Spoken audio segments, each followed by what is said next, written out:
அவர்களே, நாட்டில் ஏற்பட்ட அசாதாரண சூழ்நிலை காரணமாக வடக்கு மாகாண தமிழியல் துறையினரால் 2020 ஆண்டு இந்த வருடம் காப்போத்தா உயர்தர பரீட்சை எடுக்கின்ற தமிழ் பாட மாணவர்களுக்கான இணையவழி கற்கை நெறி ஆரம்பிக்கப்பட்டு தமிழ் பாடம் தற்பொழுது நடைபெற இருக்கிறது.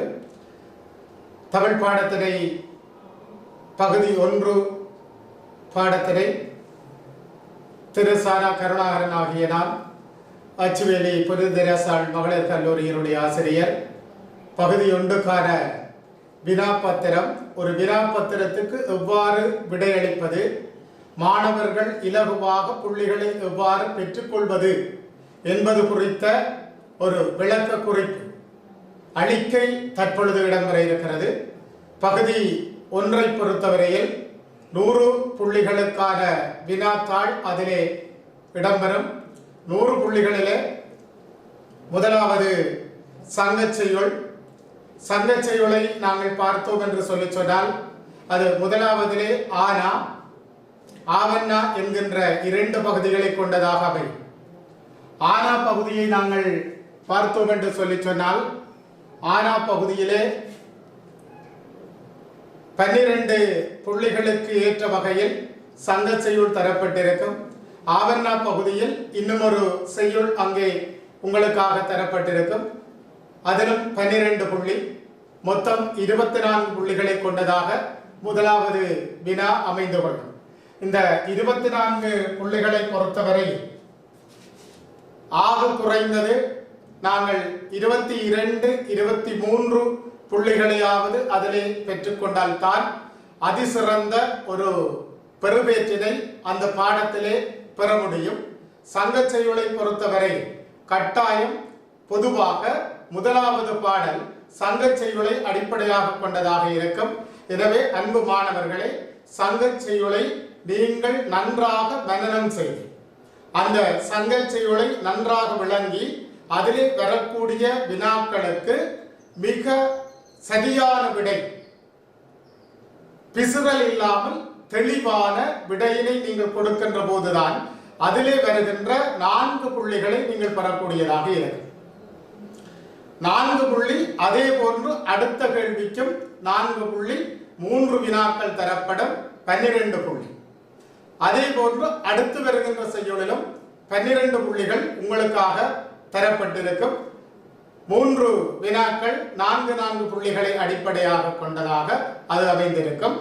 இரண்டாவது வினாவை பொறுத்தவரையில் அது 2 பகுதிகளாக கொண்டதாக அமைந்திருக்கும்.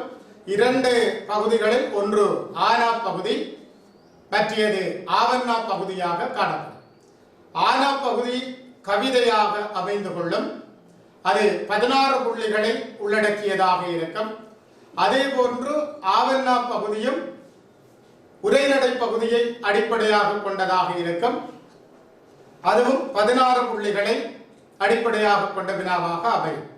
இதிலே ஒரு நன்மையான விடயம் என்னவென்றால், ஆனா பகுதி அல்லது ஆவண்ணா பகுதி ஏதாவது ஒன்றை உங்களுடைய ஆற்றலுக்கும் அறிவுக்கும் திறனுக்கும் ஏற்ற வகையில் ஆனா பகுதி அல்லது ஆவண்ணா பகுதியில் இருந்து நீங்கள் வினாவினை தெரிவு செய்ய வேண்டும். அந்த வினா 4 பகுதிகளை உள்ளடக்கியதாக அமைந்து கொள்ளும். கவிதையிலே கவிதை உங்களுக்கு நேரடியாக தரப்படுகின்ற கவிதையிலே இருந்து உங்களுடைய கிரகித்தல் திறனை, கம்ப்ரிஹென்ஷன் ஸ்கில் என்று சொல்லுவார்கள், அந்த கிரகித்தல் திறனை வெளிப்படுத்துகின்ற வகையிலே 4 வினாக்கள் உங்களிடத்திலே வினவப்படும். அந்த 4 வினாக்களுக்கும் தலா 4 புள்ளிகள் வீதம் 16 புள்ளிகளை கொண்டதாக அந்த வினா அமைந்து கொள்ளும். ஆக முதலாவது வினாவிற்கும் இரண்டாவது வினாவிற்குமாக சேர்த்து 24, 16, 40 புள்ளிகளை கொண்டதாக அந்த வினா அமைந்து கொள்ளும். இந்த 2 வினாக்களும் கட்டாயமான கம்பல்சரி மாணவர்கள் கட்டாயமாக விடையளிக்க வேண்டிய வினாவாகத்தான் இந்த 2 வினாக்களும் அமைந்து கொள்ளும். எனவே அன்புக்குரிய மாணவர்களே, இந்த 2 வினாக்களையும் நீங்கள் ஐயம் தெளிவுற இந்த 2 வினாக்களையும் உங்களை மிக சிறந்த முறையிலே தயார்படுத்தி அதற்கு ஏற்ற வகையிலே நீங்கள் விடையளிக்கிற போதுதான் அந்த பரீட்சையிலே உங்களால் வெற்றி கொள்ள முடியும் என்பது என்னுடைய கருத்து.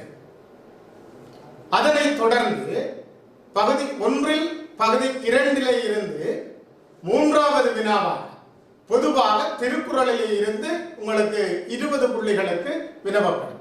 அந்த பகுதி வருகிற போது நான் அதனுடைய முக்கியத்துவம் எக்ஸாம் பாயிண்ட் ஆஃப் வியூவில் பரீட்சை நோக்கில் அந்த வினாவினுடைய முக்கியத்துவம் பற்றி நான் அது பற்றி உங்களுக்கு கூறுகிறேன். அதற்கு முதலில் எங்களுடைய முதலாவது பகுதியாக காணப்படுகின்ற சங்கச் செய்யுளிலே இருந்து உங்களுக்கு தரப்பட்ட ஒரு பாடல் புறநானூறு என்று சொல்லப்படுகின்ற இலக்கியத்தில் அமைந்த ஒரு பாடல். அந்த பாடல் உங்களுக்கு இங்கே தரப்பட்டிருக்கிறது. இந்த பாடலை நீங்கள் நன்றாக கற்று உங்களை தயார்படுத்த வேண்டும். இது போன்ற பல சங்கச் செய்யுள்கள் எங்களுடைய பாட விதானத்திலே உள்ளடக்கப்பட்டிருக்கிறது. எழுதாத விதியாக நீங்கள் பரீட்சையிலே சென்று வினாப்பத்திரத்தை கையிலே எடுத்து முதலிலே பார்க்கின்ற பொழுது முதலாவதாக நீங்கள் பார்க்க போறது இந்த சங்கச் செய்யுளாகத்தான் இருக்கு. சங்கச் செய்யுளை நீங்கள் தெளிவாக கற்றுக்கொண்டு போகின்ற போதுதான் அந்த பரீட்சையை நீங்கள் ஒரு மன எழுச்சியோடு நாங்கள் கற்றது நன்றாக அறிந்த ஒரு விடயம் பரீட்சை வினாத்தாளிலே அது வந்துவிட்டது என்றால் மனதிலே ஒரு புலகாங்கிதம் எங்களுக்கு ஏற்படும். எனவே தயவு செய்து சங்கச் செய்யுளை மிக தெளிவாக நீங்கள் கற்றுக்கொண்டு போக வேண்டும். 12 புள்ளிகளுக்குரிய மொத்த புள்ளிகள் இந்த வினாப்பத்திரத்தில் பல செய்யுள்கள் காணப்படுகின்றன. மொத்த புள்ளிகள் 100 புள்ளிகளிலே ஏறத்தாழ 4 ஒரு பகுதி புள்ளி இந்த முதலாவது வினா சங்கச் செய்யுளுக்கும் அதனை தொடர்ந்து வருகின்ற டெக்ஸ்டில் இருக்கின்ற கம்பராமாயணமோ தேம்பாவணியோ ஏதாவது ஒரு டெக்ஸ்டில் இருந்து ஒரு செய்யுளும் உங்களுக்கு வரும். ஆக 100 புள்ளிகளை கொண்ட இந்த வினாப்பத்திரத்தில் ஏறத்தாழ 4 ஒரு பகுதி முதலாவது வினாவுக்கு நீங்கள் கொடுக்கப்படுகின்ற முக்கியத்துவமாக அமைந்துள்ளது. எனவே இந்த முதலாவது வினா கட்டாயமான வினா. நீங்கள் நன்றாக கற்று அதனை விடையை மிகச் சிறப்பாக எழுத வேண்டும். 4 புள்ளிகள் உங்களுக்கு இதிலே ஒரு வினாவுக்கும் தரப்படுகிறது. 4 புள்ளிகளுக்கும் நீங்கள் சரியாக விடை எழுதுகிற போதுதான் 100% பெர்ஃபெக்டாக 100% சரியாக விடை எழுதுகிற போது கேட்கப்படுகின்ற வினாவுக்கு சரியாக நீங்கள் விடை எழுதினால் உங்களுக்கு அந்த 4 புள்ளியும் அப்படியே கிடைக்கும். ஆக இந்த 4 புள்ளிகளையும் நீங்கள் கையகப்படுத்துகின்ற வகையில் இது ஒரு போட்டி பரீட்சை. ஒவ்வொரு புள்ளிகளையும் நாங்கள் மிக அவதானமாக தெளிவாக நாங்கள் பெற்றுக்கொள்ள வேண்டும் என்றால் மிகச் சிறப்பாக அதனை கற்றுக்கொள்ள வேண்டும். இந்த பாடலை பார்த்தீங்கள் என்று சொல்லி சொன்னால் சங்க காலத்திலே தோற்றம் பெற்ற புறநானூறு என்று சொல்லப்படுகின்ற இலக்கியத்திலே இருந்து ஒரு பாடல். பண்டை தமிழர்களினுடைய வாழ்வையும் வளத்தையும் வரலாற்றையும் கொடையினையும் ஆட்சி சிறப்பினையும் எடுத்து கூறுகின்ற மிகச்சிறந்த ஒரு கலை களஞ்சியமாக அல்லது கலை கோபுரமாக காணப்படுவதுதான் இந்த புறநானூறு. இந்த புறநானூறிலே ஔவையாருடைய ஒரு பாடல் அதியமானுடைய கொடையினை சிறப்புப்படுத்தி இந்த பாடல் உருவாக்கப்பட்டிருக்கிறது. இந்த பாடலிலே ஔவையார் பாடான் திணையினை உள்ளடக்கி சென்றிருக்கிறார். இதனை ஒரு பாடான் திணை செய்யுள் என்று சொல்லி நாங்கள் சொல்லுவோம். பாடான் திணை என்று சொல்லி சொன்னால் பாடப்படுகின்ற ஆண்மகனுடைய ஒழுகலாறுகள், பாடப்படுகின்ற அரசனோ வள்ளலோ தலைவனுடைய ஆற்றல் வீரம் கொடை போன்றவற்றை உள்ளடக்கியதுதான் பாடாந்திணை செய்யுள். இந்த பாடாந்திணை செய்யுளுக்கு அமைவாக உருவாக்கப்பட்ட இந்த பாடலை நீங்கள் பார்த்தீர்கள் என்று சொல்லி சொன்னால் முதலாவது அந்த பாடலை நன்கு நீங்கள் பதம் பிரித்து பொருள் பிரித்து சந்தி பிரித்து தெளிவாக வாசிக்கின்ற போதுதான் அதிலே இருக்கின்ற ஒவ்வொரு சொற்பொருளுக்கும் உரிய சொல்லுக்கும் உரிய பொருள் உங்களுக்கு விளங்கிக் கொள்ளும். ஒவ்வொரு சொல்லுக்கும் உரிய பொருளினை நீங்கள் நன்கு விளங்குகின்ற போதுதான் அதிலே வருகின்ற வினாக்களுக்கு நீங்கள் சரிவர விடையெழுத முடியும். முதலாவது பாடலுக்கு நாங்கள் வருவோம். ஒரு நாள் செல்லலம் இருநாள் செல்லலம் பல நாள் பயின்று பலரோடு செல்லினும் தலைநாள் போன்ற விருப்பினன் மாதோ அணிபூன் அணிந்து யானை இயல்தேர் அதிகமான் பரிசில் பெரும் காலம் நீட்டினும் நீட்டாதாயினும் யானை தன் கோட்டிடை வைத்த கபளம் போல கையகத்தது பொய்யாதாகதோ அருந்தே மாந்த நெஞ்சம் வருந்த வேண்டாம் வாழ்க அவன் தாளே என்று அவனுடைய பாதங்களினை வாழ்த்துவதாக இந்த பாடல் அமைக்கப்பட்டது. ஒரு சங்கச் செய்யுளை நீங்கள் அணுகுகிற போது முதலாவது அந்த பாடலை சந்தி பிரித்து வாசிக்க வேண்டும். இரண்டாவது அந்த பாடலிலே ஒரு சொல்லுக்கு உரிய சொற்பொருளை அறிந்து அதனுடைய பொருளை நீங்கள் விளங்கிக் கொள்ள வேண்டும். மூன்றாவது அந்த பாடலினூடாக புலவன் இந்த விடயத்தினை கூற விளைகிறான் என்ற விடயத்தினை நீங்கள் தெளிவாக அறிந்து கொள்ள வேண்டும். அடுத்து அவன் கூற விளைந்த விடயத்தினை கூறிய முறை, தான் கொண்டு வந்த கருவினை அவன் வெளிப்படுத்துவதற்காக கையாண்ட உத்திகள் என்று சொல்லி நாங்கள் சொல்வோம். அதிலே உவமையை பயன்படுத்தி இருக்கலாம், உருவகத்தை பயன்படுத்தி இருக்கலாம், உள்ளுரையை பயன்படுத்தி இருக்கலாம், மதிநுட்பத்தை பயன்படுத்தி இருக்கலாம். இவ்வாறு பல விடயங்கள் ஒரு பாடலிலே பொதிந்திருக்கும். அந்த விடயங்களை நீங்கள் நன்றாக அறிந்து கொள்ள வேண்டும். இந்த பாடலில் பார்த்தீர்கள் என்று சொல்லி சொன்னால், ஒரு நாள் செல்லலம் இருநாள் செல்லலம், ஒரு நாள் சென்றாலும் இருநாள் செல்லலம், 2 நாட்கள் சென்றாலும் பல நாள் பயின்று பலரோடு செல்லும், பல நாட்கள் பல பேரோடு பழகி சேர்ந்து சென்றாலும் தலைநாள் போன்ற விருப்பினர். மிக முக்கியமான விடயம் இந்த பாடலில் தலைநாள் என்ற ஒரு விடயத்தை இங்கு அவ்வையார் முன்வைத்திருக்கிறார். தலைநாள் எங்களுடைய கிராமிய வழக்கிலே இருக்கிறது தலைப்பிள்ளை என்று சொல்லுவார். தலைப்பிள்ளை என்றால் முதல் பிள்ளை, தலைநாள் என்றால் முதல் நாள். நாங்கள் ஒரு வீட்டுக்கு செல்லுகின்ற போது, விருந்துக்கு செல்லுகின்ற போது முதல் நாள் செல்லுகின்ற மகிழ்ச்சி இருக்கிறதே, அது ஒரு உயர்வான மகிழ்ச்சி. அதே போன்று எங்களுக்கு குழந்தை பிறக்கின்ற போது தலைப்பிள்ளையிலே ஒரு மரியாதை மதிப்பு இருக்கிறது. அதே போன்று கடைக்குட்டியிலும் இருக்கிறது, அது தவிர்க்க முடியாது. தலைநாள் என்று சொல்லி சொல்லப்பட்டது பரிசில் பெற வாங்க செல்லுகின்ற முதல் நாள். அதைத்தான் அவ்வையார் இங்கே சொன்னார். தலைநாள் போன்ற விருப்பினன் மாதோ, முதல் நாள் போனது போன்ற ஒரு மன விருப்போடு அதியமான் பரிசில் பெறுங்காலம், அதியமான் இடத்திலே பரிசில் செல்ல நாங்கள் பெறப்போவோம். அந்த அதியமான் பரிசில் பெறுங்காலம், நாங்கள் பரிசிலை அதிகமான இடத்திலே பெறுகின்ற காலம் நீண்ட காலமாக இருக்கலாம், குறுகிய காலமாக இருக்கலாம். அழகாக சொல்லி இருந்தால் நீட்டினும் நீட்டாதாயினும், அது நீண்ட காலமாக இருந்தால் என்ன, குறுகிய காலமாக இருந்தால் என்ன, யானை இதன் கூட்டடை வைத்த கவளம் போல. அற்புதமான ஒரு சங்க செய்திகளிலே பார்த்தீர்கள் என்று சொல்லி சொன்னால், புலவன் இயற்கையோடு இணைந்த விடயங்களை, மக்களினுடைய வாழ்க்கையோடு இணைந்த விடயங்களை, மக்கள் தங்களுடைய வாழ்க்கையிலே கண்டு கேட்டு உற்று உணர்ந்து முகர்ந்து அனுபவித்து உள்ளுணர்வால் அனுபவித்த விடயங்களை உள்ளடக்கியதாக பாடல்களை பாடுகிறார்.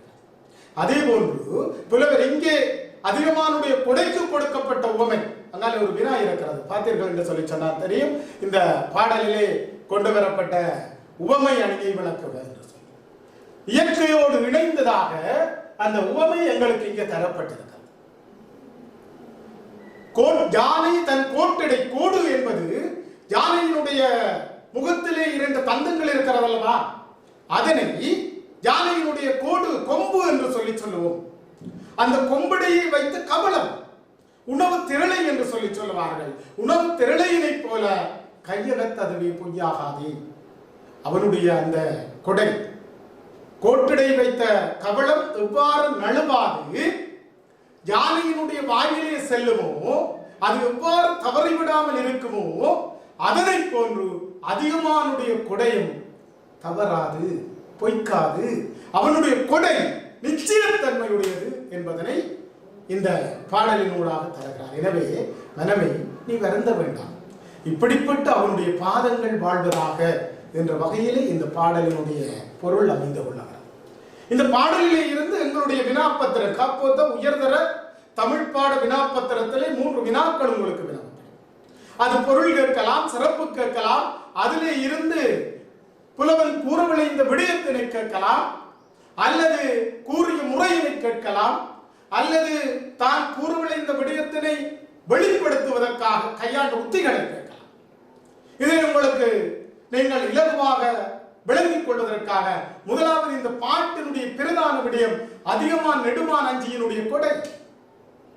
அதனை அடிப்படையாக கொண்ட முதலாவது வினா இங்கே உங்களுக்கு தரப்பட்டது. அதிகமான் நெடுமான் அஞ்சியினுடைய கொடை சிறப்பு எவ்வாறு விவரிக்கப்பட்டிருக்கிறது?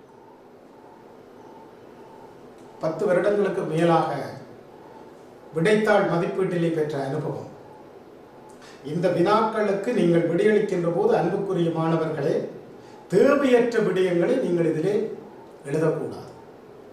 கேட்கப்பட்ட கொடை சிறப்பு எவ்வாறு விவரிக்கப்படுகிறது என்றால் அந்த கொடை சிறப்பினை எவ்வாறு என்பதனை நீங்கள் எழுதி அது எவ்விதம் விவரிக்கப்பட்டிருக்கிறது என்று போட்டால் போதும். இதற்காக இங்கே பந்தி பந்தியாக நீங்கள் எழுத வேண்டிய தேவை இருக்கு. அதிகமான நெடுமான் அஞ்சியினுடைய கொடை சிறப்பு எவ்வாறு விவரிக்கப்பட்டிருக்கிறது என்றால் அதிலே ஹைலைட் பண்ணப்பட்ட ஒரு விடயம், பிரதானம் முக்கியப்படுத்தப்பட்ட விடயம் என்னவென்றால், ஒரு நாள் 2 நாட்கள் அன்றி பல நாட்கள் ஒருவராக மட்டுமன்றி நீ தனியே போகலாம், சிங்களாக போகலாம், கூட்டாக போகலாம், எப்படித்தான் போனாலும் முதல் நாள் போலவே வரவேற்று உபசரிக்கின்ற ஆற்றல் மிக்கவன் அவனுடைய வெள்ளை உள்ளம்.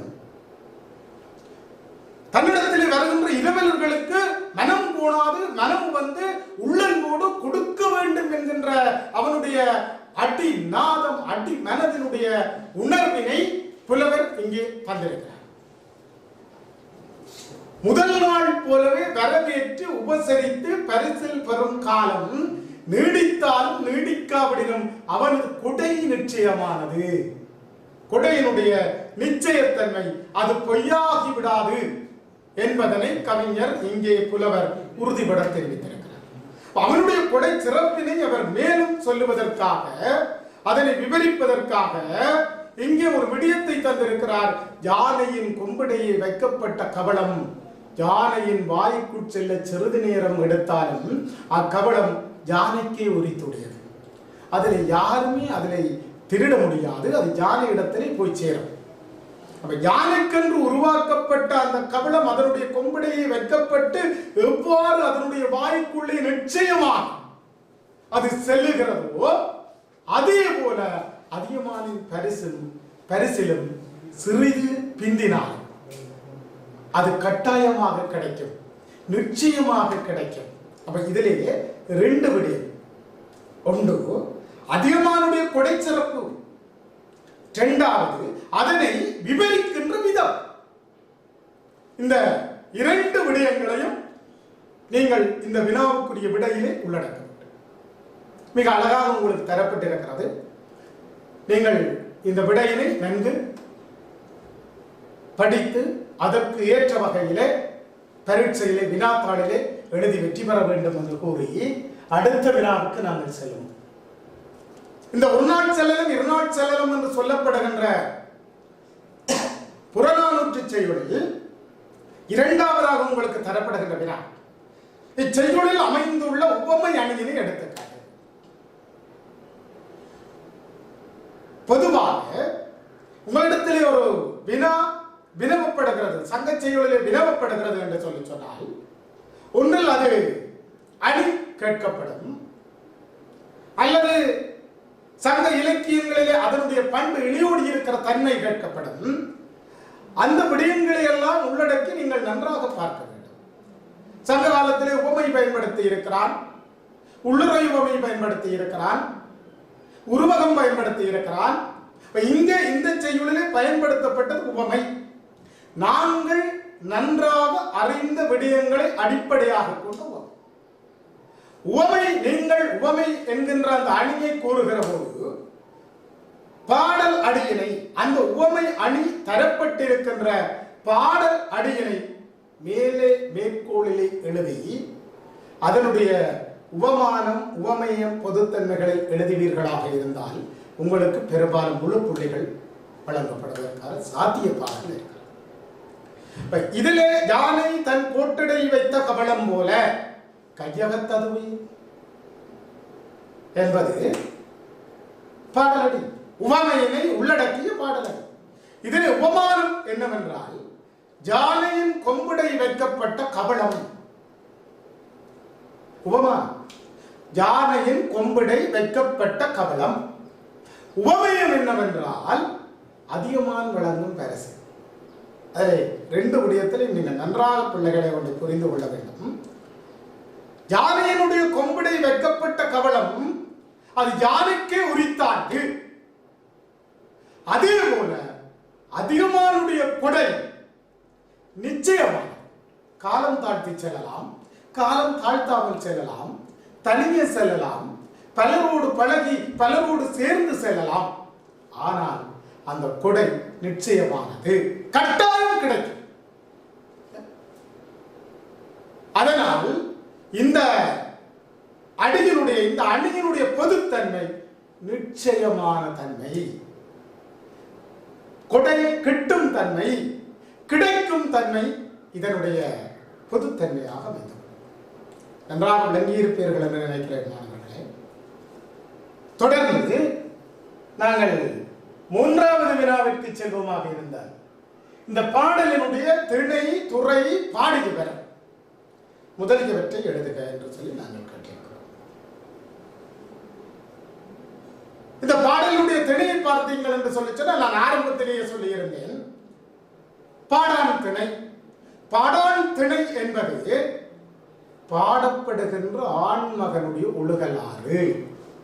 பொதுவாக புறநானூற்று செய்யுள்கள் அற்புதமான செய்யுள்கள், பெரும்பாலான செய்யுள்களை நீங்கள் எடுத்து பார்த்தீர்களாக இருந்தால் அவை அனைத்துமே பாடாண்திணை செய்யுள்களாகத்தான் இருக்கும். அநேகமான பாடப்படுகின்ற ஆண்மகனுடைய ஒழுகலாறு, அவனுடைய வீரத்தை சொல்லலாம், கொடையை சொல்லலாம், சிறப்பை சொல்லலாம், ஆட்சி சிறப்பை சொல்லலாம், இப்படி பல விடயங்களை சொல்ல முடியும். இங்கே பார்த்தீங்கள் என்று சொல்லி சொன்னால் அதிகமான் நெடுமான் அஞ்சியினுடைய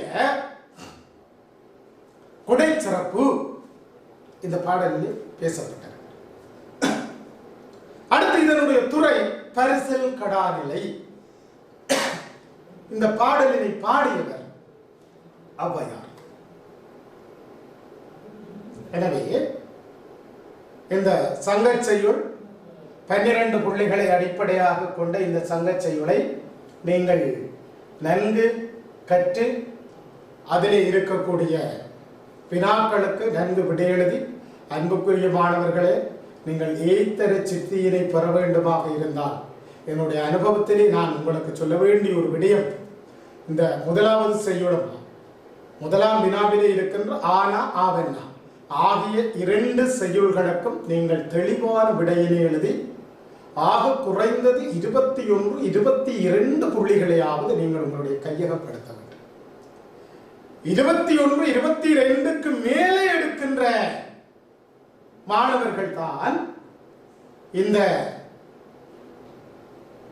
பரீட்சையில பொதுவாக ஏத்தர சித்தியினை பெறுவார். ஒரு பெரிய விடயம் அல்ல. நன்றாக கற்று அதனை தெளிவாக உங்களுடைய மனதிலே நீங்கள் புரிந்து கொண்டு போறீர்களாக இருந்தால் இதில் 21, 22 புள்ளிகளை எடுப்பது எல்லாம் பெரிய விடயம் அல்ல. ஆக இந்த 2 செய்யுள்களை நீங்கள் நன்றாக கற்க வேண்டும் என்பது என்னுடைய கருத்து. இரண்டாவது பாடலை பொறுத்தவரை நீங்கள் பார்த்தீர்கள் என்றால் நாங்கள் இங்கே கம்பராமாயணம் குகப்படலத்தில் இருந்து ஒரு பாடல் போட்டிருக்கிறோம். கட்டாயம் கம்பராமாயணம் குகப்படலத்திலே இருந்துதான் பாடல் வரும் என்பது அல்ல. செம்பாவணியிலே இருந்து வரலாம், கோயில் திருப்பதிகத்திலே இருந்து வரலாம், அமரநாதிபிரான் என்ற பகுதியிலே இருந்து வரலாம். கடந்த வருடம் கம்பராமாயணத்திலே இருந்து ஒரு பாடல் வந்தது, குகப்படல். இங்கே நாங்கள் குகப்படலத்திலே இருந்து ஒரு அழகான அற்புதமான ஒரு பாடல் போட்டிருக்கிறோம். பாடலுக்கு நாங்கள் வருவோம். நன்று என்று புளிஞர் வேந்தன் நன்னினன் தாமரை நாவாய் சென்று இனி தருதிர் என்ன வந்தன சிவன்சேர் வெள்ளி குன்று என குனிக்கும் அம்பொன் குவடு என குபேரன் மானம் ஒன்று என நாணி பல்வேறு உருவு கொண்டனையான் என்று சொல்கிறார்.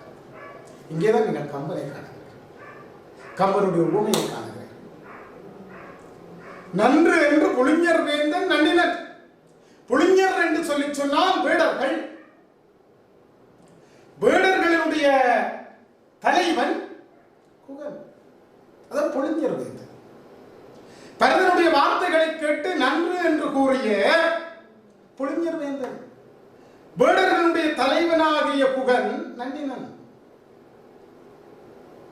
அங்கே வந்து தாமரை நாவாய் சென்று இனித்தரதர், தாமரை போன்ற அந்த நாவாய்களை படகுகளை செலுத்துங்கள் என்று கூறியவுடன் சிவன் சேர் வெள்ளி குன்று என கொணிக்கும் அம்பொன் குவடு என குபேரன் மானம் என பார்த்தீங்கள் என்று சொல்லி சொன்னால் அந்த உவமை மிக அழகாக இங்கே காட்டியிருக்கிறார். சிவன் சேர் வெள்ளி குன்று குனிக்கும் அம்பன் குவடு குபேரன் மானம், 3 உவமைகளை இங்கே சொல்லி இருக்கிறார்.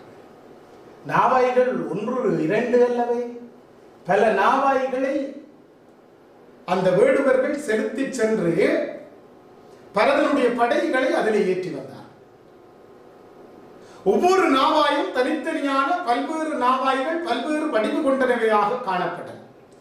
உருவம், வடிவு, பண்பு எல்லாவற்றையும் அடிப்படையாக கொண்டு அந்த நாவாய்களுக்கு இங்கே அற்புதமான உவமைகளை கொடுத்திருக்கிறார். அவை பல்வேறு உருவு கொண்டு காணப்பட்டன என்று கம்பன் சொல்லியிருக்க. இதில் நான் முதலாவது கேட்ட கேள்வி, இந்த பாடல் இடம்பெற்ற சந்தர்ப்பம். அன்புக்குரிய மாணவர்களே, வெறுமனையே பாடல்களை மாத்திரம் படித்து விட்டு செல்லாது.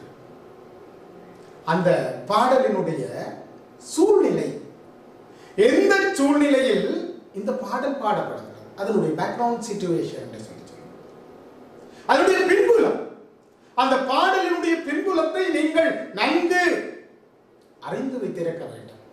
அதை நன்கு அறிந்து வைத்திருக்கிற போதுதான் நீங்கள் அதனுடைய சந்தர்ப்பத்தினை சரியாக எழுத முடியும். சந்தர்ப்பம் சரியாக எழுதவில்லை என்றால் உங்களுக்கு புள்ளி குறைந்து விடும். சந்தர்ப்பம் என்பது அச்சுட்டார விடை. இதற்கு இதுதான் சந்தர்ப்பம். இணையவழி கற்கையினூடாக ஆசிரியர் கருணாகரன் கூறிய போது என்றால் அதுதான். இணையவழி கற்கைக்காக வருகின்ற போது என்றால் அது பிழை. இணையவழி கற்பித்தலின் போது, அதே போன்று ஒரு பாடலுடைய சந்தர்ப்பம் என்றால் அது சரியா 100% பெர்ஃபெக்டாக அதை நீங்கள் எழுத வேண்டும். இப்ப இந்த பாடலுடைய சந்தர்ப்பம், கங்கையின் தென்கரை சேர்க்குமாறு குகனை பரதன் வேண்டிய வேளையில் குகன் தன் சேனைகளுக்கு இட்ட கட்டளைப்படி நாவாய்கள் படகுகள் வந்த சந்தர்ப்பம். கங்கையின் தென்கரைக்கு சேர்க்குமாறு குகனை பரதன் வேண்டிய வேளையில், கேட்ட வேளையில் குகன் தன்னுடைய சேனைகளுக்கு இட்ட கட்டளைப்படி, குகனுடைய ஓடம், அந்த கட்டளைப்படி நாவாய்கள் வந்து சேர்ந்த சந்தர்ப்பம். அத நாவாயினுடைய அழகை, வடிவை பொம்மை கூட சொல்லியிருக்கிறார். இப்படி கம்பராமாயணத்திலே வருகின்ற பல பாடல்களுக்குமான சந்தர்ப்பங்களை நீங்கள் நன்கு அறிந்து கொள்ளுங்கள். ஏனென்றால் இந்த பாடல் தான் பரீட்சைக்கு வரப்போகிறது என்பது அல்ல. ஏதோ ஒரு பாடல் வரும், அந்த பாடலுடைய சந்தர்ப்பத்தை நீங்கள் எழுதக்கூடியதாக இருக்கிறது. அடுத்து பார்த்தீங்கள் என்று சொல்லி சொன்னால், இச்செய்யுளில் இடம்பெற்ற உவமைகளை எடுத்து காட்டி விளக்குக. உவமைகளை எடுத்து காட்டுவதற்கு ஒரு புள்ளி, அதனை விளக்குவதற்கும் தனியே புள்ளிகள் வழங்கப்படும். அப்ப இதிலே இருக்கக்கூடிய உவமை என்று சொல்லி சொன்னால் சிவன் சேர் வெள்ளி குன்று என என்ன, குனிக்கும் அம்பன் குவடை என என்ன, குபேரன் மானம் ஒன்று என போல ஒப்ப என்ன புரியமான நிகழ்ப்ப என்று சொல்லி உவமை உருவங்களை சொல்லும். அதை எடுத்து காட்ட வேண்டும். எடுத்து காட்டுங்க என்று கேட்டிருக்கிறார்கள். நீங்கள் எடுத்து காட்டாமல் வெறுமனையும் உவமையும் உவமானம் உவமையும் பொதுத்தன்மை என்று மாத்திரம் கூறுவீர்களாக இருந்தால் எங்கேயோ உங்களுக்கு புள்ளி பிரச்சனை. வினாக்களை நன்கு வாசித்து கேட்கப்படுவதற்கு சரியாக விடுவிக்க வேண்டும். இது ஏ-லெவல் உயர்தரம் காமன் எக்ஸாம் அல்ல, காம்படிஷன் எக்ஸாம். ஒரு பிள்ளை எழுதுகிறதை விட இன்னொரு பிள்ளை சிறப்பாக எழுதியிருந்தால் அந்த பிள்ளைக்குத்தான் ஒரு புள்ளி வழங்கும். ஒவ்வொரு புள்ளிகளும் கூட பிள்ளைகளை உங்களுக்கு பொன்னார். அந்த ஒவ்வொரு புள்ளிகளையும் நீங்கள் கேப்சர் பண்ண கையகப்படுத்த பார்க்க வேண்டும். அப்ப உவமைகளை எடுத்துக்காட்டி விளக்குகிற முதல் உவமைகளை எடுத்து காட்ட வேண்டும். முதல் வரியே எது உவமை? படம் முழுவதும் அல்லவே. இங்க சிவன் சேர் வெள்ளி குன்று என, குனிக்கும் அம்பன் குவடை என, குபேரன் மானம் ஒன்று என, அவ்வளவும் நீங்கள் பாடலடியே முழுமையாக எழுத வேண்டும் என்பது அர்த்தம் கிடையாது. இந்த 3 உவமைகளையும் நீங்கள் ஹைலைட் பண்ணினால் அதுவே போதுமானது. அதில் உவமானம் உவமையும் பொதுத்தன்மையை நீங்கள் தனியே 3க்கும் எழுதலாம். ஆனால் பரீட்சையிலே டைம் மேனேஜ்மெண்ட், நேர முகாமை என்று சொல்லுவார். இந்த நேர முகாமை என்பது மிக முக்கியமான ஒரு விடயம். ஆகவே எல்லாத்துக்கும் தனித்தனியாக 3க்கும் உபமானம் உவமையும் பொதுத்தன்மை என்று எழுதாமல் உபமானம் டேஸ் வெள்ளிக்குன்று, அம்பன் குவடு, குபேரன் மானம் இது விட்டால் போதுமானது. உவமேயம் எல்லாம் ஒன்றுதான், தனித்தனி 3 ஒன்றைத்தான் கொடுத்தது. உவமேயம் ஒன்றுக்குத்தான் 3 உவமானங்களை கம்பன் சொன்னார். வெள்ளிக்குன்று, அம்மன் குவடு, குபேரன் மானம், இவ்வளவுக்கும் உவமேயம் நாவாய்கள், குகனுடைய நாவாய்கள் அல்லது அவனுடைய வேடுவர்கள் செலுத்திய நாவாய்கள், படகுகள். அடுத்து பார்த்தீர்கள் என்று சொல்லி சொன்னால் பொதுத்தன்மை. குகனிடத்திலே பல வடிவு கொண்ட, பல நிறம் கொண்ட, பல பருமன் கொண்ட நாவாய்கள் காணப்படுகின்றன. ஏன்? அவன் வேட்டுவ தலைவன் அல்லவா? அதனால் இதனுடைய பொதுத்தன்மை பன்முக வடிவம் என்று சொல்லி நாங்கள் சொல்லுவோம். அப்படி நிறம், பருமன் ஆகிய பன்முக வடிவம் கொண்டதுதான் இதனுடைய பொதுத்தன்மை. 2வது வினா, 3வது வினாவை பார்த்தீங்கன்னா சொன்னா இந்த சொற்பொருளை கேட்கின்ற வழக்கம் அண்மை காலமாக எங்களுடைய பரீட்சை வினாத்தாக்களிலே இடம்பெறும். ஏனென்றால் பொதுவாக மாணவர்கள் மேலோட்டமாக பாடனுடைய வரியையும் அதனுடைய பொருளையும் பார்த்துவிட்டு பரீட்சைக்கு செல்லுகிறார்கள். அவர்கள் சரியாக அந்தந்த சொற்களுக்குரிய சொற்பொருளை அறிந்து கொள்ள வேண்டும் என்பதற்காக அங்கே குறிப்பிட்ட அந்த சொல்லினுடைய அதை தமிழ் அதிலே சொல்லுவதாக அஜும்பதங்கள், இலக்கணத்திலே சொல்வதாக இருந்தால் திசை சொற்கள் என்று சொல்லலாம். ஒருவர் குறித்த பல சொல்லாயினும் பல பொருள் குறித்த ஒரு சொல்லாயினும் அரிதுணர்வுள்ள அரிதாக உணர்கின்ற பொருளையுடைய சொற்கள், அதைத்தான் நாங்கள் அரும்பதங்கள் என்று சொல்லுகிறோம். பாடல்களை நீங்கள் படிக்கின்ற போது அன்புக்குரிய மாணவர்களை ஒவ்வொரு சொல்லுக்கும் உரிய சொற்பொருளை நீங்கள் விளங்கி அந்த பாடலை வாசித்து உங்களுடைய மனதுக்குள்ளே இந்த சொல்லுக்கு இதுதான் பொருள் என்பதை நன்கு உணர்ந்து, ஒரு வரியிலே 4 சொல்லி இருக்கிறதாக இருந்தால் 4 சொல்லுக்கும் உரிய பொருளினை நீங்கள் வடிவாக அண்டர்ஸ்டாண்ட் பண்ணி விளங்கி அந்த வரிக்குரிய பொருளை நீங்கள் ஞாபகப்படுத்துவீர்களாக இருந்தால் உங்களிடத்திலே இருந்து பாட்டு மகளாது, பொருளும் அகலாது. எப்படி எந்த சூழ்நிலையிலும் கேள்வி கேட்டாலும் உங்களால் விடை எழுதக்கூடிய பக்குவ நிலை ஆற்றல் உங்களிடத்தில். எனவேதான் இங்கே இங்கு வெள்ளிக்குன்று பொன்புவடு குபேரன் மானம் என குறிப்பிடப்பட்டவை யாவை? வெள்ளிக்குன்று என்றால் திருக்கைலாய மலை, பொன்புவடு என்றால் பொன்மலை, அதாவது மகாவீர் மலை, குபேரன் மானம் என்றால் புட்பக விமானம். எழுதிவிட்டால் போதும், உங்களுக்கு புள்ளி கிடைத்தது. இப்பொழுது இரண்டாவது பாடலையும் நாங்கள் நிறைவு செய்திருக்கோம். ஆக முதலாவது செய்யுளுக்கு 12 புள்ளி, முதலாவது செய்யுளுக்கு 12 புள்ளி, இரண்டாவது செய்யுளுக்கு 12 புள்ளி. அவ முதலாவது வினாவிலே ஆனா 12 புள்ளிகள், ஆவண்ணா 12 புள்ளிகள், மொத்தம் 24 புள்ளி. இந்த 24 புள்ளிகளையும் நீங்கள் நன்கு கற்று சரியாக தெளிவான ஒரு மனநிலையோடு செல்வீர்களாக இருந்தால் 24 புள்ளிகளையும் நீங்கள் எடுத்துக்கொள்ளலாம். அன்புக்குரிய மாணவர்களே, கட்டாயமான பகுதி. ஆகவே இதில் நீங்கள் உங்களுடைய புலனை செலுத்துங்கள். இந்த 24 புள்ளிகளை டார்கெட் பண்ணுங்கள். இலக்கு பண்ணி படிக்க வேண்டும். படித்தால் தமிழ் ஒரு பெரிய விடயம் அல்ல. இலகுவாக நீங்கள் பரீட்சை நோக்கிலே, எங்களுடைய நோக்கம் பரீட்சையிலே அதிசிறந்த பருவேற்றினை பெற்று அடுத்த கட்டத்துக்கு நகர்வதுதான். அதற்கு பரீட்சை நோக்கிலே நாங்கள் எப்படி புள்ளிகளை பெற வேண்டும் என்பதை நன்கு அறிந்து கொள்ள வேண்டும். ஆக அடுத்து நாங்கள் பெற வேண்டிய விடயம் எதுவாக இருக்கிறது சொல்லி சொன்னால், கவிதை இரண்டாவது வினா. இரண்டாவது வினாவை நீங்கள் பார்ப்பீர்களாக இருந்தால் அதுவும் கட்டாயமான வினா. நான் ஏற்கனவே சொன்னது போன்று இரண்டாவது வினாவை பார்த்தீர்கள் என்று சொல்லி சொன்னால், ஆனா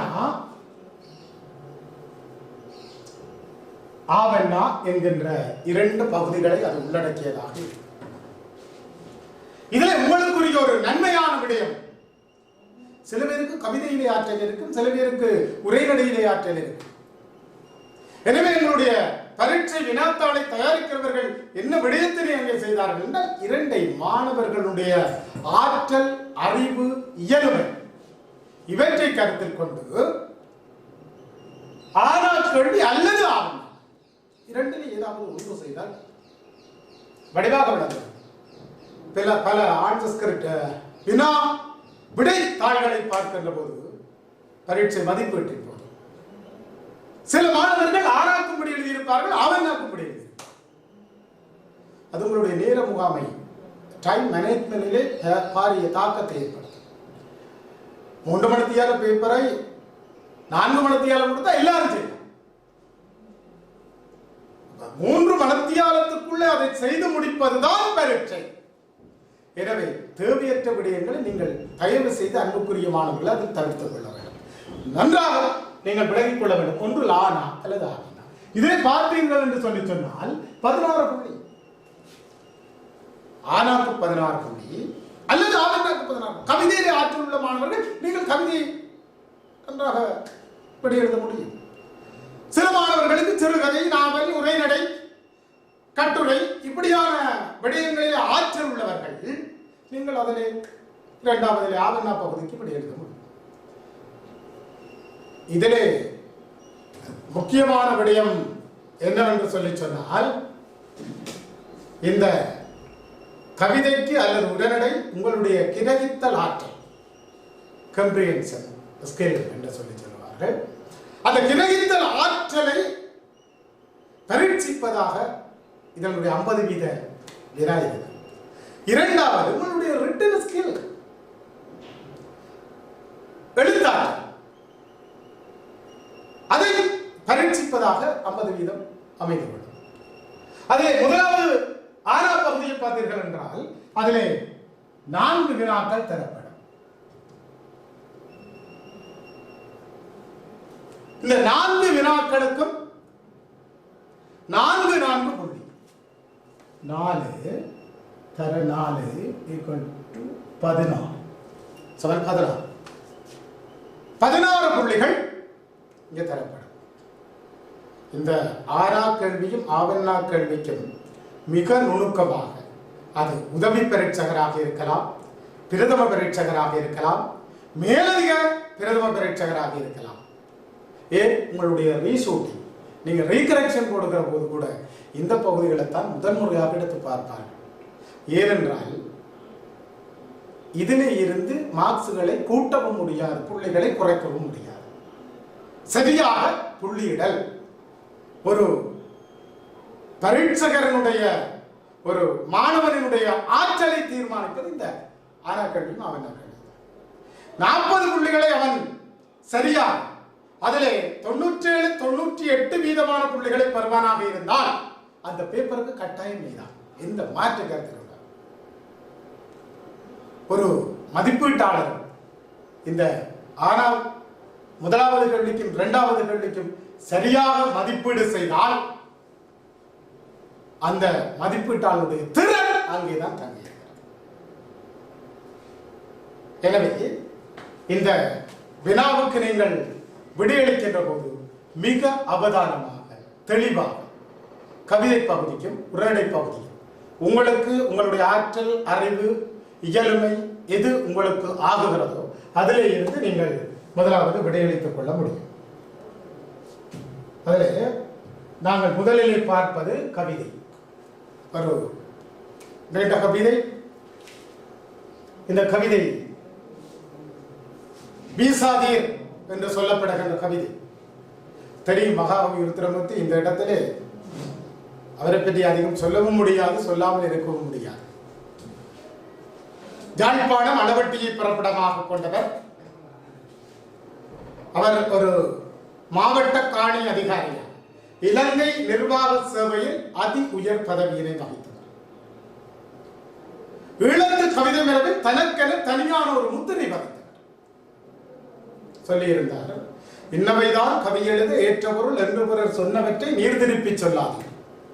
சோலை, கடல், முகில், மின்னல், தென்றலினை மரபுகள், மீந்திருக்கு மின்னல், ஏழ்மை, உழைப்பு, உயர்வு என்பவற்றை பாடுங்கள் என்று சொல்லி புதுவதாக கவிதை பாட வேண்டும். கவிதையிலே புது விடயத்தை சொல்ல வேண்டும்.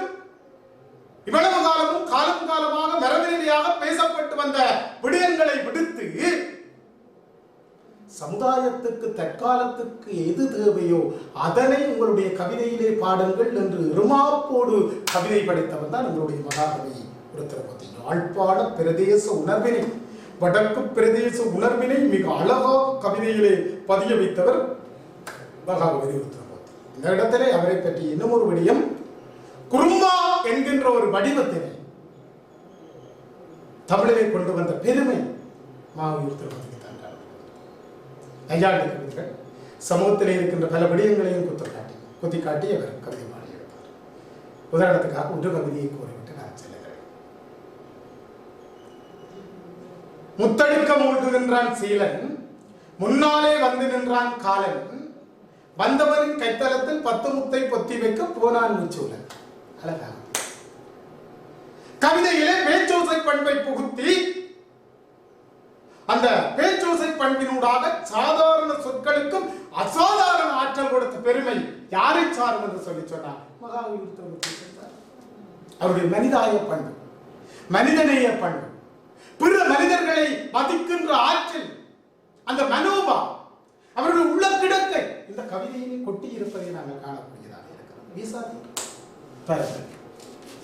ஏதோ அவதியிலே ஏசுகிறேன், ஏனப்பா நீதான் உலக நிலை மாறி பாதாள தாழ விழாமல் அதன் வாழ்வை காப்பவரும்.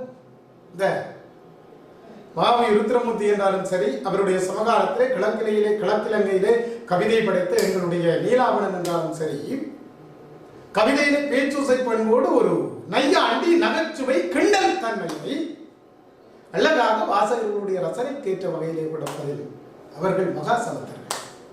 மாவி அழகாக சொல்லியிருந்தார், ஏதோ அவதியிலே ஏசுகிறேன், ஏனப்பா நீதான் உலக நிலையாமை மாறி பாதாளத்து ஆழவில்லாமல் அதன் வாழ்வை காப்பவரோ. பாலியல் தாழ்மை வணக்கங்கள் என்று சொல்லி அதுவும் ஒரு நையாண்டு தான். ஆள் சுருளும் வெயிலிலே நீர் போகும் வீதி நடை பாதையிலே உய்யும் வகை தெரியா ஒரு மனிதன்.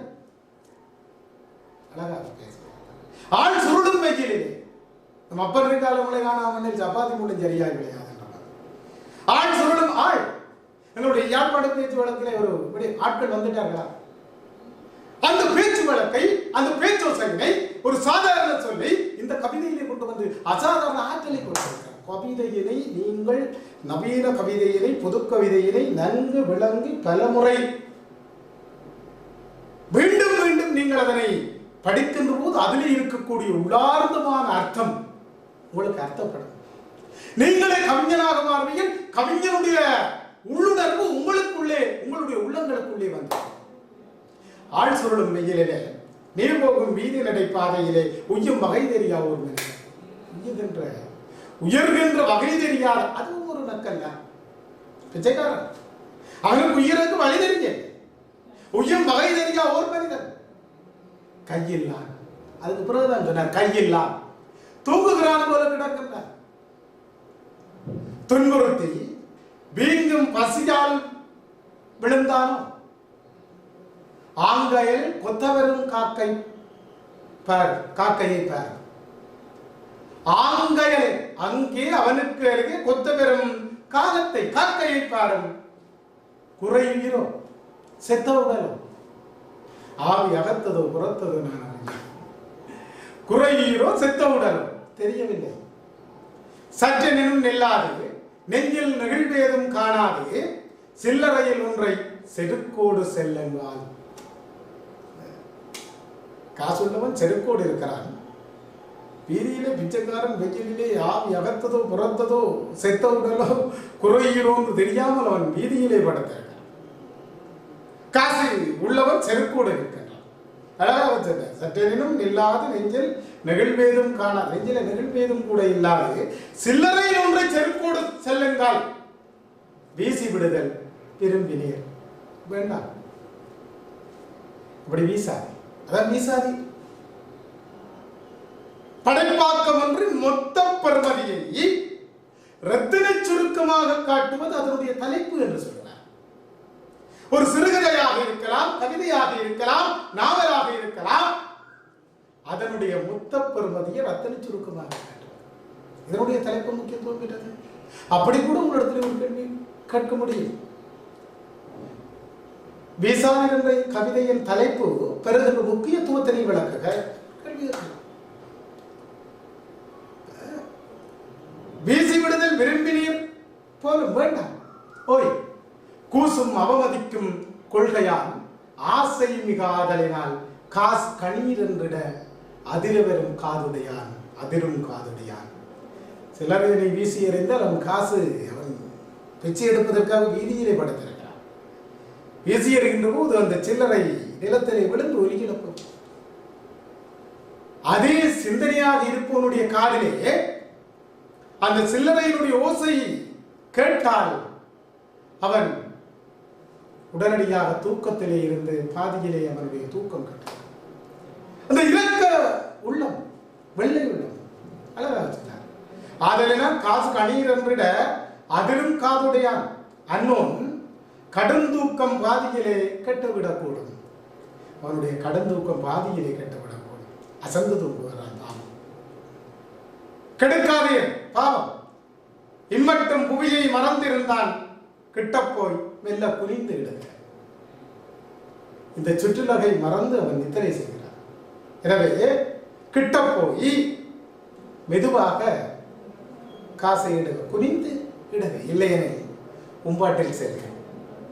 காசு கொடுக்காட்டிக்கும் பரவாயில்லை, அந்த பிச்சைக்காரனுக்கு நீ காசு போடாட்டிக்கும் பரவாயில்லை. அவனுடைய அசந்து தூங்குகின்ற தூக்கத்தை கெடுத்து விட்டது. காசை வீசிய அதோ வீசாது. இல்லையெனில் உம்பாட்டில் செல்க. இதுவே சிறப்பு. அழகாக இந்த கவிதையினை நீங்கள் மாணவர்களை நன்கு பார்த்துக் கொள்ள வேண்டும். பிச்சைக்காரன் மீது கவிஞர் கொண்ட பரிவு விதம் எடுத்து காட்டப்படுகிறது என்பது முதலாவது. பிச்சைக்காரன் மீது கவிஞருக்கு ஏற்பட்ட பரிவு. காசினை வீசி எறிந்தால் அவனது தூக்கம் கெட்டுவிடும். எனவே அவனுடைய தூக்கம் கெடக்கூடாது என்பதிலே அவர் 100% உறுதியாக இருக்கிறார். அது அவர்களுடைய மனப்பறிவு என்று நாங்கள் பேசுவோம். அதாவது முதலாவது விடயம் இங்கே அதை கொடுத்திருக்கிறோம். இரண்டாவது விடயம், உலக துன்பம் மறந்து அவன் நிம்மதியாக தூங்கட்டுமே. நீ காசு கொடு, இல்லை என்றால் காசு கொடுக்காம போ, அது சிறப்பாக. உலக துன்பத்தை எல்லாம் மறந்து தான் எவ்வாறு இனிமேல் வாழப்போகிறேன் என்பதையெல்லாம் மறந்து சற்று நேரம் அசந்து நிம்மதியாக தூங்குகிறான். அவனை விட்டு விடுங்க என்பது கவிஞர்களுடைய பரிவு. சில்லறையை கொடுக்க விரும்பி மெதுவாக குறைந்து, அது ஒரு மரியாதையும் கூட. மெதுவாக குறிந்து விடுங்க. அவனது தூக்கம் கெடுமாறு காசை வீசி எறிவதிலும் பார்க்க காசை நீ போடாமலே சென்று சொல்லி சொன்னார். அது கவிஞருடைய பரிவு. அதாவது பிச்சைக்காரன் மீது கவிஞருக்கு இருந்த பரிவு என்றுதான் நாங்கள் பேச வேண்டும். இரண்டாவது, மனிதமற்ற மனிதரை பார்த்து கவிஞர் எவ்வாறு ஏளனம் செய்கிறார். நக்கல், நையாண்டி, ஏளனம் என்பவற்றை வாசகர்களுடைய சுவைபட கூறுவதிலே மகாகவி மகாசமர்த்தன் என்றுதான் சொல்ல வேண்டும். பேச்சோசை பண்பினை புகுத்தி நான் ஏற்கனவே சொன்னதை போன்று சாதாரண சொற்களுக்கும் அசாதாரண ஆற்றல் கொடுத்து சொல்லுகின்ற அந்த ஆற்றல், ஏளனமாக வாசகர்களை விழிக்கின்ற வகையிலே சொல்லுகின்ற ஆற்றல் எங்களுடைய மகாகவி இருக்கிறது. இதில் அவர் ஏளனமாக சொல்லப்படுகின்ற விடயம் என்னவென்றால், ஏதோ அவதியில் வருகின்ற அவசரப்பட்டு கொண்டு போறவங்களோட எல்லாம் அப்படித்தான். சிக்னல் சந்தியில் நின்றாலும் அப்படியே நிற்பார்கள். அப்படியே 0 வருகுது, 4, 5 அண்டவே இருக்கா உன்னி எடுத்து 0 வாரதுக்கு இடையில பச்சை எரிகிறதுக்கு இடையில இருக்கா அப்படியே மோட்டர் பைக்கில் கிருன்னு போவார். அவசரம். அதைத்தான் அவர் ஏளனமாக ஏதோ அவதியிலே வருகின்ற. ஏனப்பா, நீர்தான் உலக நிலை மாறி பாதாளத்தில் ஆழ விழாமல் அதன் வாழ்வை காப்பவரும். இந்த உலகத்தை தாங்கி பிடிக்கிறவர் நீரோ. கொஞ்சம் மாறுதலாக சொன்னாலே நக்கலா, நையாண்டியா. சில்லறையில் ஒன்றை செருக்கோடு வீசிடுதல் விரும்பினேன். உன்னுடைய படத்தை விட பிச்சைக்காரனிடத்திலே காட்டாது. அது ஏளனமாக. சில்லறையில் ஒன்றை செருக்கோடு வீசிடுதல் விரும்பினேன். காகம் அவமதிக்கும் கொள்கையே. இது மகாகவி இந்த கவிதையிலே பயன்படுத்திய ஏளனமான விடயம். அடுத்த மூன்றாவது வினாவை பார்த்தீர்கள் என்று சொல்லி சொன்னார். சில்லறையில் ஒன்றை செருப்போடு செல்லுங்கால் வீசிடுதல் விரும்பினேன். இவ்வரிகள் ஏற்படுத்தும் உணர்வு. அந்த கவிதை என்பது உணர்வு சொற்களின் ஊடாக கவிதையினுடைய வார்த்தைகள் மிக ஷார்ப்பாக இருக்க வேண்டும் சொல்லுவார். கூர்மைப்படுத்தப்பட்டதாக அதனுடைய வார்த்தைகள் இருக்க வேண்டும். ஒரு கவிதையை கற்கின்ற போது அந்த உணர்வு அவனுடைய உள்ளத்தினை தைக்க வேண்டும்.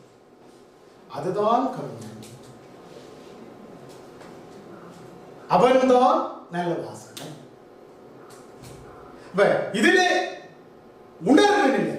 சில்லறையில் ஒன்றை செருக்கோடு செல்லுங்கால் வீசிடுதல் விரும்பினீர். இவ்வரிகள் ஏற்படுத்தும் உணர்வு கொண்டு மனிதமற்ற மனிதர்கள் மீது ஒரு வெறுப்புணர்வு. எண்ணி மனிதர் மனிதமற்ற மனிதர்கள் மீது ஒரு வெறுப்புணர்வு. சில்லறையில் ஒன்றை செருக்கோடு வீசத்தது இல்லை. பிச்சைக்காரனும் கொடுப்பது என்றால் மெதுவாக அழகாக 2 கைகளாலும் யார் கொடுப்பது அழகு. அதை விடுத்து செருக்கோடு செல்லுங்கால் வீசிடுதல் விரும்பினீர் என்பது அது தவறு. ஆகவே அப்படிப்பட்ட மனிதர்கள் மீது கவிஞருக்கு ஒரு வெறுப்புணர்வு. அதைத்தான் நீங்க காட்டுகிறார். அதனால தெரிஞ்சோம், மனிதமற்ற மனிதர்கள் மீது வெறுப்புணர்வு. பணம் இருப்பதனால் செருக்குடன் அவர் காணப்படவில்லை. இதுதான் ரெண்டு உணர்வு. இந்த கவிதையிலே 2 முக்கியமான, ஒன்று பிச்சைக்காரன், அடுத்தது பணக்காரன். அப்ப பணக்காரனுடைய செயற்பாட்டினால் மீது வெறுப்புணர்வு, பிச்சைக்காரனுடைய உணர்வினால் அவன் மீது ஒரு இரக்க உணர்வு. இரண்டு உணர்வு, ஒன்று வெறுப்புணர்வு, இரண்டாவது இரக்க உணர்வு. அப்ப இரண்டு உணர்வுகளை நீங்கள் கவிதை அடிகளை போட்டு அழகாக விளக்கி எழுதினால் அதற்குரிய புள்ளிகளை மாணவர்களை நீங்கள் பெற்றுக்கொள்ள முடியும். நான்காவது வினாவை பார்த்தீர்கள் என்று சொல்லி சொன்னால், கவிஞருடைய கவித்துவம். எந்த ஒரு கவிதையினையும் மாணவர்களை எடுத்து பார்த்தால் அதில் கவித்துவம் என்பது மிக முக்கியமான ஒரு விடயம். ஒரு கவிதையிலே கவிஞனுடைய ஆளுமையினை வெளிப்படுத்துவது அவனுடைய கவித்துவம். பொதுவாக மகாவலியுடைய கவித்துவத்தை நாங்கள் அளவிட்டு கூற முடியாது. இங்க எங்களுக்கு தரப்பட்டது எது என்று சொல்லி சொன்னால், இந்த கவிதையினூடாக கவிஞருடைய கவித்துவம் எவ்வாறு வெளிப்படுகிறது என்றால், பாருங்கள், மனிதநேயத்தை புலப்படுத்தும் வகையில் மனித உணர்வினை, ஒருவனுடைய உள்ளத்தினை, ஒரு மனிதனுக்கு இருக்க வேண்டிய மனிதநேயத்தினை எவ்வாறு அந்த மனிதநேயம் இருக்க வேண்டும், அந்த மனிதநேயத்தினை எவ்வாறு அவன் பயன்படுத்த வேண்டும் என்பது பற்றி இந்த கவிதையிலே கூறியிருப்பது கவிஞருடைய கவிதை.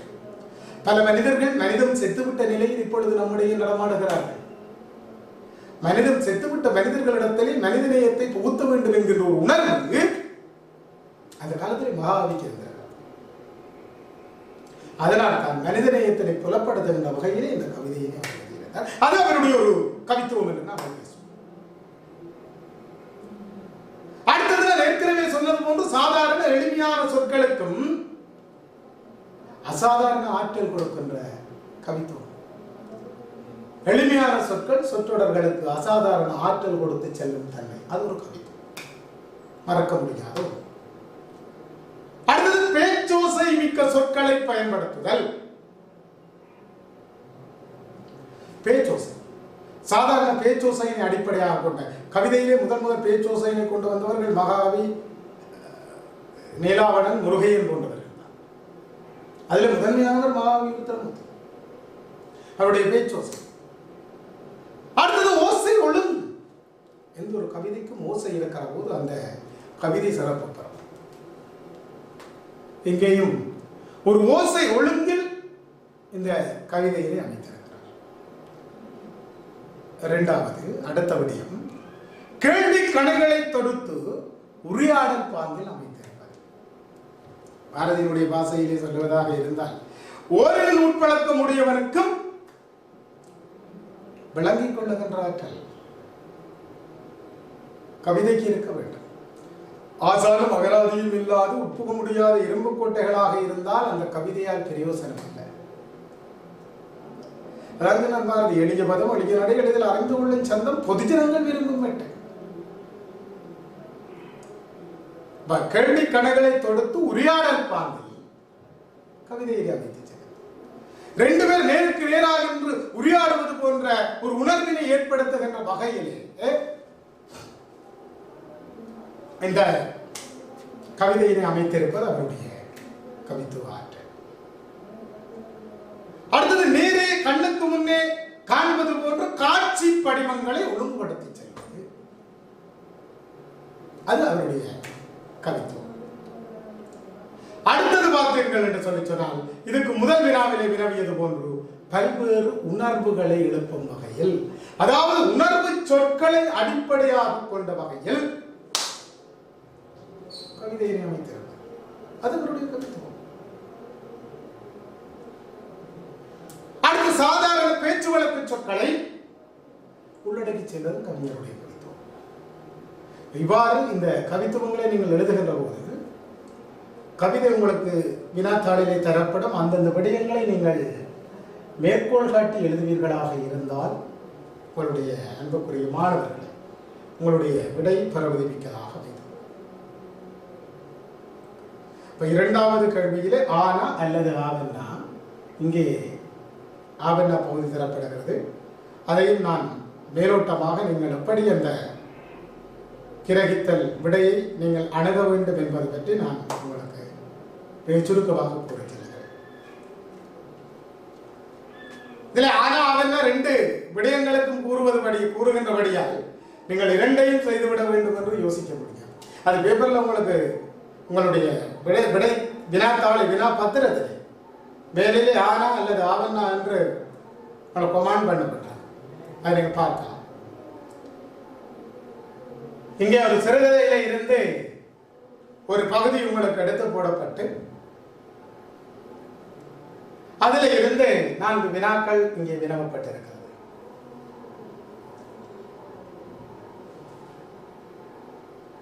மணிக்கொடி எழுத்தாளர்கள் ஒருவர்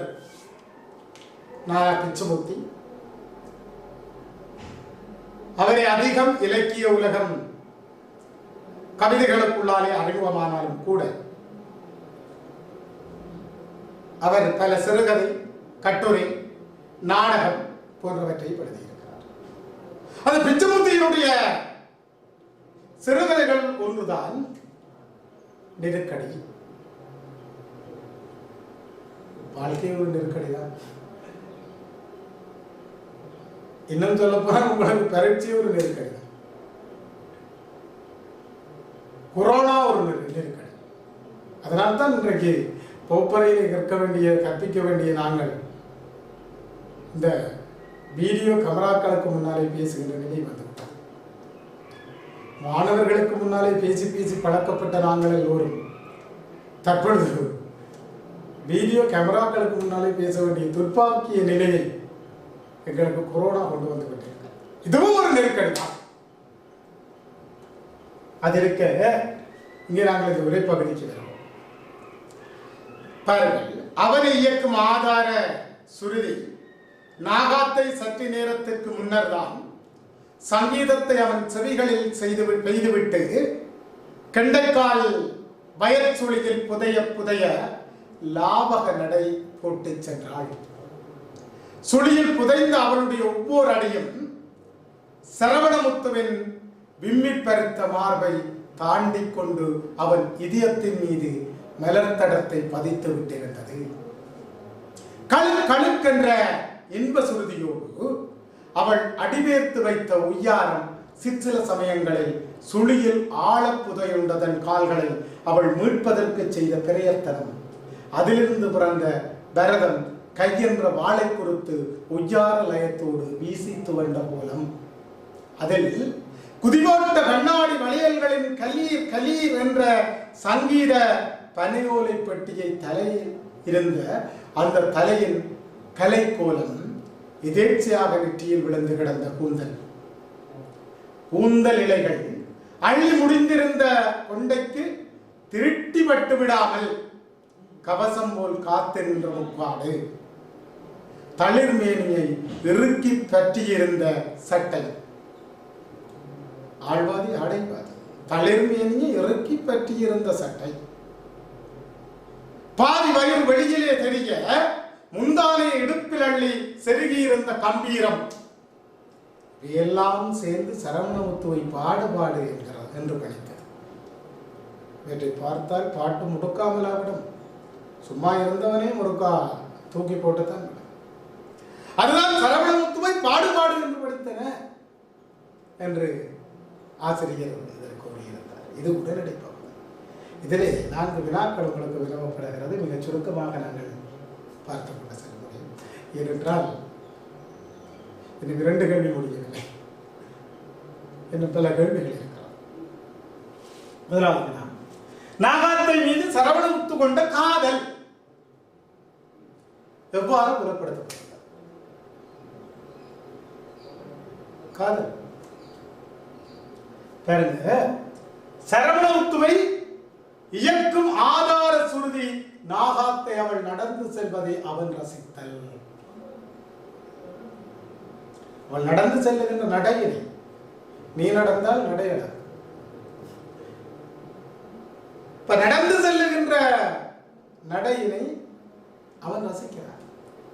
அப்பொழுதுதான் காதல் பிறக்கிறது. நாகாத்தை லாவண்யங்களையும் நடையின் உயரத்தையும் கண்டு மனம் கிறுகிறுத்து போகிறார். அதை பார்த்து மனம் பாடுபாட இருக்கிறார். இந்த விடயத்தினை நீங்கள் நன்கு விளக்கி எழுத வேண்டும். அந்த உரைநடை பகுதியில் பார்த்தீர்கள் என்று சொல்லி சொன்னால் மிக ஆழமாக பேசப்பட்டிருக்கிறது. சுழியில் புதைந்த அவனுடைய ஒவ்வொரு அடியும் சரவணமுத்துவின் பம்மி பருத்த மார்பை தாண்டி கொண்டு அவன் இதயத்தின் மீது மலர்த்தடத்தை பதித்து விட்டது. எங்களை அறியாமல் எங்களுடைய மார்பை பிளந்து அந்த இதயத்தின் உள்ளே உள்நுழைந்த அந்த உணர்வு வெளிப்படுகிறதே. கம்பன் அழகாக சொல்வார், பிறவிய நோக்கினும் பாசத்தால் படித்த அந்த பாடலுடைய இறுதியடை இருவரும் மாறி புக்கிதயம் எய்தினர். அந்த இதயத்தை வலி எப்பொழுது தாக்குகிறதோ, அழகு எப்பொழுது தாக்குகிறதோ, அல்லது அதனுடைய படிப்பு எப்பொழுது தாக்குகிறதோ அங்கு காதல் மறக்க. எங்கே சரவணமுத்துவனுடைய காதல் அப்படி நாகாத்த பாருங்க. சுழியில் புதைந்து அவருடைய ஒவ்வொரு அடியும் சரவணமுத்துவின் வெம்மி பருத்த மார்பை தாண்டி கொண்டு அவன் இதயத்தின் மீது மலர்த்தடத்தை பதித்துக் கொண்டிருந்தது. அதை நீங்கள் நன்றாக, அன்புக்குரிய மாணவர்கள், அதை நீங்கள் நன்றாக விளக்கி எழுத வேண்டும். அடுத்தது, இந்த நாடகத்தை எழுதுவதிலும் மகாசமத்தன் பிச்சமுத்தி இந்த சிறுகதை பகுதியினூடாக கூத்துடன் தொடர்பட்ட விவரங்களாக இப்பகுதியில் இடம்பெற்ற விடயங்களுக்கு கூத்து வடமொழி தென்மொழி பல கூத்து. அந்த உணர்வு கூத்துக்குரிய அடிப்படை பேசிக் சப்ஜெக்ட் இதை எவ்வாறு இடம்பெற்றிருக்கிறது இதை சுருக்கமாக சொல்லியிருக்கிறோம். ஆதார சுருதி நாகாத்தை சங்கீதத்தை வைத்துவிட சுழியில் புதையுண்ட கால்களை மீட்பது பரதம், கண்ணாடி வளையல்களில் கலீர் கலீர் என்ற ஓசை, அது சங்கீதம். கூத்தோடு தொடர்பட்ட ஓசை, இசை, இவற்றை இந்த சிறுகதையிலே அழகாக சொல்லி இருக்கிறார். அதற்குரிய விடை. அடுத்தது, இந்த உரையாடை பகுதியிலே இந்த சிறுகதையிலே பயன்படுத்தப்பட்ட அணிகள் ஒரு ஆசிரியர் பயன்படுத்துகின்ற பயன்படுத்தும் உவமை உருவக அணிகளை எடுத்து காட்டி அவற்றின் சிறப்பை விளக்குக. இங்கே சிறப்பு நாங்கள் பேசவில்லை மாணவர்களை, நீங்கள் அதை நன்றாக விளக்கி எழுத முடியும். இங்கே உவமை அணி என்று சொல்லி சொல்லப்பட்டது கவசம் போல் காத்து என்ற முக்காடு. கவசம் போல காத்து இருக்கிறது, பாதுகாப்பாக இருக்கிற முக்காடு என்று சொல்லி தளிர்மையை. அடுத்த உருவக அணி கை என்ற வாழை குறித்து, கையை வாழை பொறுத்துக்கு உருவகிக்கப்பட்டிருக்கிறது. பார்த்தீர்கள் என்று சொல்லி சொன்னால் தெரியும். அடுத்தது, பொதுவாக இந்த கவிதை அல்லது சிறுகதை உரைநடை பகுதியில் ஆசிரியருடைய கவித்துவம் கேட்பது மாதிரி அவனுடைய மொழிநடை கேட்கப்படுவது உண்டு. அதாவது லாங்குவேஜ் ஸ்கில் என்று சொல்லி சொல்வார். மொழி திறன். இதில் இந்த உரைநடை பகுதியிலே கதாசிரியருடைய மொழித்திறன். ஒரு சிறுகதை என்றாலே அது யதார்த்த தன்மையுடையதுதான். எல்லோருக்கும் இலகுவிலே விளங்கக்கூடியது, யதார்த்த தன்மையுடையது சிறுகதை. அதனால் பிச்சமுத்தியும் இந்த ஆசிரியர் இந்த சிறுகதையில எளிமையான யதார்த்தமான மொழிநடைகளை பயன்படுத்தியிருக்கிறார். முக்கியமான சாதாரண பேச்சோசை, அன்றாடம் அந்த கிராமத்தில் பேசுகின்ற விடயங்கள், அந்த சொற்கள் எல்லோருக்குமே விளங்கக்கூடிய யதார்த்த மொழிநடை. அடுத்தது, தன்னுடைய கருத்தை வெளிப்படுத்துவதற்காக பயன்படுத்தப்படுகிற உத்திகள், அதுவும் ஒரு வகையிலே மொழிநடை தான். உவமை, உருவகங்களை பயன்படுத்தி செல்லுகின்ற ஆற்றல். அடுத்தது வர்ணனை பாங்கு. நாவல்களில் அதிகளவான வர்ணனைகள் காணப்படும், கலைக்கதைகள் காணப்படும். சிறுகதைகளிலே அவை குறைந்தாலும் யதார்த்தபூர்வமாக இருந்தாலும் தேவைக்கு ஏற்ற வகையிலே அங்கே வர்ணனைகளை பயன்படுத்துகின்றன. சொல்லியிருக்கிறார். அதையும் நாங்கள் அவர்களுடைய மொழிநடை என்ற பிள்ளைகளை சொல்லலாம். அடுத்தது தேவைக்கேற்ற வகையிலே தன்னுடைய கருவினை நகர்த்துவதற்கு ஏற்ற வகையிலே வடமொழி சொற்களை அவர் சிறிதளவு பயன்படுத்தி இருக்கிறார். அடுத்தது சிறிய சிறிய வசனங்களை பயன்படுத்தி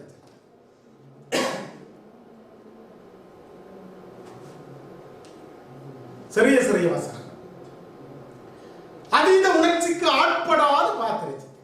சிறுகதையிலே உணர்ச்சி, கவிதையிலும் அது இன்னும் சாப்பாக இருக்கும். சிறுகதையிலும் உணர்வு என்பது அமைந்த சொல்வார்கள். சிறுகதையிலே கவிதையிலே சொற்களுக்கிடையே உணர்வு வெளிப்பட்டு நிற்கும். சிறுகதையிலே வரிகளுக்கிடையே உணர்வு வெளிப்பட்டு நிற்கும். நாவலே அத்தியாயங்களுக்கிடையே உணர்வு வெளிப்பட்டு கிழக்கு ஒரு நாவல் படித்திருப்பீர்கள். அதை பற்றி நாங்கள் இன்னும் ஒரு சந்தர்ப்பத்திலே கதை. அப்ப அதீத உணர்ச்சிக்கு ஆட்படாத வகையில் உணர்வினை பயன்படுத்தி இருக்கிறார். பாத்திரத்தினுடைய இயல்புக்கு ஏற்ற உணர்ச்சி சித்தரிப்பு விளங்குகிறார்கள். பாத்திரங்களுடைய உணர்ச்சிக்கு ஏற்ப அதீத உணர்ச்சி காட்படாத பாத்திரங்களுடைய இயல்பு நிலைக்கு ஏற்ப உணர்ச்சி சித்தரிப்பு. அது ஒரு வகையான மொழி நிலைச்சு. சரியோ? இப்பொழுது பிள்ளைகள் முதலாவது இரண்டாவது கட்டாய வினாக்களை நாங்கள் முடித்து விட்டிருக்கிறோம். இதில் நாங்கள் எந்த வஞ்சனையும் செய்ய முடியாது. கட்டாயம் கட்டாயம் தான். அன்புக்குரிய மாணவர்களே, தமிழ் எங்களுடைய பாடம் ஒரு பரந்த பாடத்திட்டத்தை உள்ளடக்கியதாக இருந்தாலும் கூட படிப்பதிலே திட்டமிடல், பிளான், எவ்வாறு படிப்பது என்பதை திட்டமிட்டாலே அரைவாசி படித்து முடிக்கிறதுக்கு சமன் என்று சொல்லுவார். பிளான் பண்ண சங்க செய்யுள் என்றால் அது கட்டாயம். இதில் எத்தனை செய்யுள் இருக்கிறதோ அந்த செய்யுள்களில் நாங்கள் எவ்வாறு அதனை முழுமையாக நாங்கள் படித்து விட்டோம் என்று சொல்லி சொன்னால், சங்க செய்யுளில் நன்றாக படித்து விட்டோம் என்று சொல்லி சொன்னால் உடனே நாங்கள் என்ன செய்ய முடியும் என்று சொல்லி சொன்னால், 12 புள்ளி சரிக்க போட வேண்டியது. அதுக்கு அடுத்து வருகின்ற கம்பராமாயணமோ தேம்பாவணியிலோ அந்த செய்யுளை நாங்கள் நன்றாக படித்திருந்தோம்னா 12 புள்ளி. 24. இதே போல இது முதலாவது கேள்வி. இரண்டாவது கேள்வியை நாங்கள் பார்த்தோம் என்று சொல்லி சொன்னால், ஆனா ஆவண்ணா 16 4 4 4 4 16 40. சரி, திட்டமிட்டு சங்க செய்யுள், கம்பராமாயண செய்யுள், தேம்பாவணி அல்லது கவிதை 40 புள்ளி இலகுவாக நாங்கள் எடுக்க முடியுமா? இதெல்லாம் பெரிய கஷ்டப்பட தேவையில்லை. 40 புள்ளிகளை நாங்கள் இலகுவாக 2 கேள்விக்கு கூடாக எவ்வாறு பெற்றுக்கொள்வது என்பதனை சொல்லியிருக்கோம். மற்றது உங்களுடைய ஆளுமை, உங்களுடைய பேப்பரை ஆன்சர் ஸ்கிரிப்டை அங்காலே தொடர்ச்சியாக உங்களுடைய ஆன்சர் ஸ்கிரிப்ட் என்ன ஆகும், அது என்ன புள்ளிகளை நீங்கள் பெறப்போகிறீர்கள் என்பதை தீர்மானிப்பது இந்த 2 வினாக்கள் தான். ஆகவே தயவு செய்து அன்புக்குரிய மாணவர்களை இதில் கூட்டப்படாதீர்கள். தெளிவாக கேட்கப்பட்ட கேள்விகளுக்கு படிவாக நீங்கள் படி எழுத வேண்டும். ஓகே.